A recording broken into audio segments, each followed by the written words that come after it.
What up, y'all? It's Mr. Downtown Melo, and you're listening to the Entertainment Report on iHeartRadio, live from Dubai for Tuesday, October 29th, 2019, delivering some major stories and trends going on in the world of entertainment and beyond.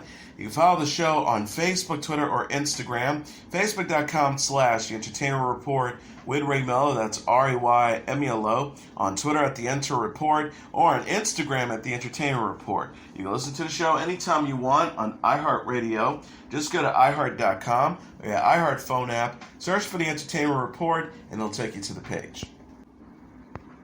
Former Paramount executive and producer Robert Evans died Saturday, Variety reported. Evans' spokesperson at Integrated PR confirmed his death to the Washington Post today. Evans was 89. A Paramount executive from 1966 to 1975, Evans rose from VP in charge of production to head of worldwide production.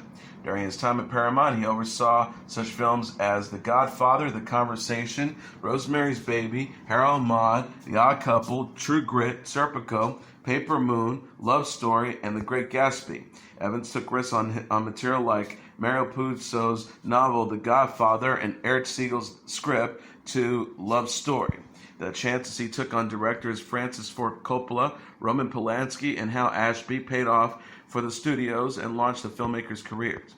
In the 70s, Evans transitioned into producing his own films, including Chinatown, Marathon Man, Urban Cowboy, and The Cotton Club. In the 90s, he produced the Chinaman sequel to Two Jakes, Silver, Jade, The Phantom, and The Saint. His last featured film credit was How to Lose a Guy in 10 Days. Evans began his Hollywood career as an actor and took the spotlight again when he published his memoir, The Kid Stays in the Picture. Evans starred in a documentary film adaptation of his memoir and played the title character in the animated series Kid Notorious. Outside of the business, Evans struggled with addiction, married, divorced 7 times, including celebrities Ali MacGraw and Catherine Oxenberg, and recovered from a stroke suffered in 1998. Evans was 89. Rachel Weisz will play late film legend Elizabeth Taylor in a new biopic. The Headline reported Monday that Weisz will play Taylor in A Special Relationship, a film from the female directing duo Bert and Bertie from Troop Zero. Slumdog Millionaire writer Simon Beaufoy penned the script, which explores Taylor's role as an activist in the fight against HIV/AIDS. The script draws of hours of interviews with those close to Taylor.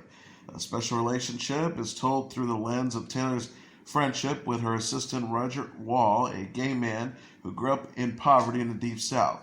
Taylor and Wall develop a close friendship despite their different backgrounds. Ian Canning and Emil Sherman of Seesaw Films will produce the film, with Simon Gillis and Danny Perkins to executive produce, with Barbara Berkowitz and Tim Mendelsohn, trustees of Taylor's estate. Canning and Sherman said in a statement, "Audiences are clearly fascinated by the private lives of iconic Hollywood stars. There's no one more iconic than Elizabeth Taylor, and Simon Beaufoy has written a role that shines on light on Elizabeth's humor and humanity, which will be beautifully brought to life through the extraordinary talents of Rachel Weisz. A Special Relationship is celebrated of how friendships can change people's lives and how Elizabeth had helped change the world." Taylor died at the age of 79 in March 2011. Weisz most recently starred in the 2018 film The Favorite, which was nominated for 10 Academy Awards. She will have a role in the Black Widow solo movie starring Scarlett Johansson. John Cena and Jimmy Fallon played a new game titled Fish Slap on The Tonight Show, which featured the pair slapping each other in the face with real fish. The segment was based on card games, high or low, when one person deals a card and the next person guesses if the next card will be a higher or lower value. Fallon was the first contestant to guess wrong, leading to Cena slapping him with the fish that came from a bucket. At one point, the same card was drawn, leading to both men getting attacked. Cena won the game and was allowed to deliver the final slap. Fallon said afterwards, "It was like hitting me with your arm." Cena also discussed with the late night show host's advice he was given from Dwayne Johnson about breaking into Hollywood. Cena says, "I don't even know if he knows this was such sage advice. In such an inspirational tone as with everything he does. He was like, just be yourself, man. That's why they asked you here in the first place. And that message of always being authentically yourself has stuck with me and created the opportunities that I have. Queer Eye star Karamo Brown was eliminated from season 28 of Dancing with the Stars in Los Angeles on Monday night. Model Salem Brinkley was cut from the competition last week. Pro football player Ray Lewis was dropped out of Dancing with the Stars earlier in the season due to an injury, and the Supreme singer Mary Wilson and NBA star Lamar Odom were eliminated from the contest because of too few votes from the viewers and low scores from the judges. Still in the running for the coveted Mirror Ball Trophy are the Bachelorette alum Hannah Brown, country music singer Laura Lana, actor James Vanderbeek, The Office alum Kate Flannery, singer Allie Brooke, actor Kel Mitchell, and former White House press secretary Sean Spicer. Tom Bergeron and Aaron Andrews are the hosts, and Carolina Naba, Len Goodman, and Bruno Tonini are its judges. Kanye West got together with James Corden for a special edition of Carpool Karaoke on the Late Late Show. West picked up Corden on an airplane on Monday, turning the segment into Airpool Karaoke. The plane was filled with members of West's Sunday service choir as they headed towards a concert. The choir, along with West and Corden, sang and performed songs from the rapper's new album, Jesus is King, and classic hits like Jesus Walks. The late night show host also spoke with West about switching to a more gospel sound, starting a church, and his marriage to Kim Kardashian. West says, God always had a plan for me, and he always wanted to use me, but I think he wanted me to suffer more and wanted people to see me suffer. So now when I talk about how Jesus saved me, more people can relate to that experience. West released Jesus is King on Friday after a short delay. The project featured guest appearances by the Sunday Service Choir, Ty Dolla $ign, Ant Clemens, Fred Hammond, Clips, and Kenny G. The life of a bounty hunter is explored in the latest trailer for the upcoming Disney Plus Star Wars series, The Mandalorian. The clip, released on Monday, follows Pedro Pascal's mysterious gunslinger as he collects bounties and delivers his targets after freezing them. The armor bounty hunter meets with a character played by Werner Herzog, who warns Pascal of a group of stormtroopers who are waiting to ambush him. Howard says, in reference to how The Mandalorian takes place after the fall of the Empire in Star Wars Return of the Jedi, before the events of Star Wars The Force Awakens, it is a world more peaceful than the revolution. It is a shame that you people suffering, but yeah. He continued, it is a shame that your people suffer. Bounty hunting is a complicated profession. The Mandalorian's title refers to the planet of Mandalore, the home world of the franchise bounty hunters Jango Fett and his son Boba Fett. The series is coming to Disney Plus on November 12th. Carl Weathers, Gina Carino, Giancarlo Esposito, Emily Swallow, Omid Obafi, Nick Nolte, and Bill Burr also star.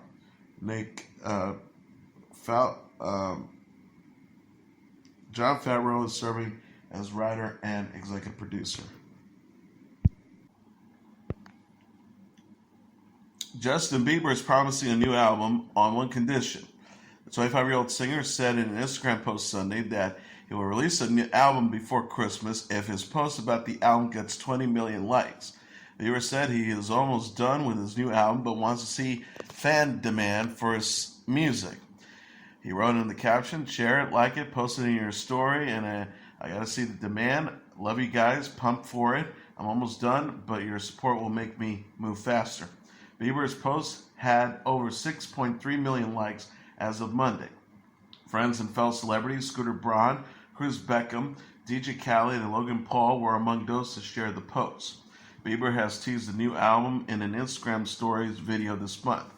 He debated releasing the album and a new single in 2019 or 2020 in a conversation with the woman believed to be his wife, model Haley Baldwin.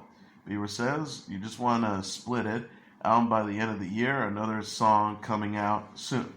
Baldwin responds, I feel like everybody hates when you say soon because they never know when it's going to happen. Bieber replies, legit, though, this year. Bieber released his fourth studio album, Propose, in November 2015. His ex-girlfriend, Selena Gomez, released 2 songs, Lose You to Love Me and Look at Her Now, last week, that fans believe are about Bieber. Korn and Breaking Benjamin are teaming up on a joint tour. The rock band shared plans Monday on Twitter for a new North American tour in 2020.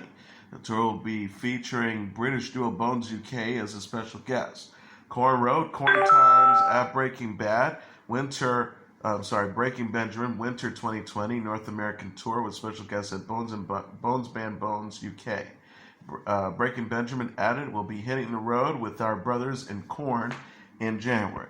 Tickets officially go on sale Saturday at 10 a.m. local time, with pre-sale available to City Card members beginning Tuesday.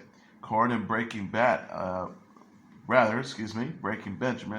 kicked off the tour January 23rd in Allentown, Pennsylvania, and brought the venture to a close March 1st in Fresno, California. Korn consists of Jonathan Davis, James Schaefer, Reginald Irovo, Brian Welch, and Ray Luzier. The group released its 13th studio album, The Nothing, in September, which included the singles You'll Never Find Me, Cold, and Can You Hear Me. Breaking Back consists of Benjamin Burnley, Aaron Bruch, Sean Foyce, Jason Rauch, and Keith Walden. The band will release the new album, Aurora, on January 24th. Patti LaBelle says Jennifer Hudson will make a great Aretha Franklin. 75-year-old discussed Hudson's role as Franklin in the new biopic Respect during Monday's episode of Watch What Happens Live. LaBelle says that she's helping Hudson prepare for the film, directed by Liesl Tommy and co-starring Forrest Whitaker, Marlon Wayans, Aurora McDonald, and Mary J. Blige. LaBelle said of Hudson, she called me like a month ago. She wanted to come over to my house, and we're going to go over my back-in-the-day moves when I was singing with Aretha and all the things in our back-in-the-day times. She wanted me to help her with this movie by giving her some info, and that's my baby girl. She's phenomenal. LaBelle performed with Franklin on several occasions, including the Women in Soul concert at Washington's White House in 2018. LaBelle denied that Franklin snubbed her at the event. She said no, she really didn't. I think she was going through her illness at the time. She'd been sick. I think for a while she was snapping at people, but not particularly me. My feelings were hurt, but I really understood later. Hudson said on the Ellen DeGeneres show in 2018 that it is a dream come true to play Franklin in Respect, which will span the singer's illustrious decades-long career. Hudson said, it blows my mind. I've always looked up to Aretha, and to portray her, I can't even speak about it, because it's like, it's like I can't even speak about it, because it's like, oh, that's a huge task. Franklin died at the age of 76 in August 2018 following a battle with pancreatic cancer. Hudson, Stevie Wonder, Ariana Grande, and other stars performed at Franklin's funeral in Detroit. And that is your Entertainment Report for Tuesday, October 29th, 2019. I'm your host, Mr. Downtown Rick Melo. I'll be back tomorrow to deliver some major stories and trends going on in the world of entertainment and beyond. You can follow the show on Facebook, Twitter, or Instagram. Facebook.com/Entertainment Report with Ray Melo. That's RAYMELO. On Twitter at The Enter Report, or on Instagram at The Entertainment Report. You can listen to this episode or any previous episodes of The Entertainment Report anytime you want on iHeartRadio. Just go to iHeart.com or your iHeart phone app. Search for The Entertainment Report, and it'll take you to the page. Good night, and God bless you all.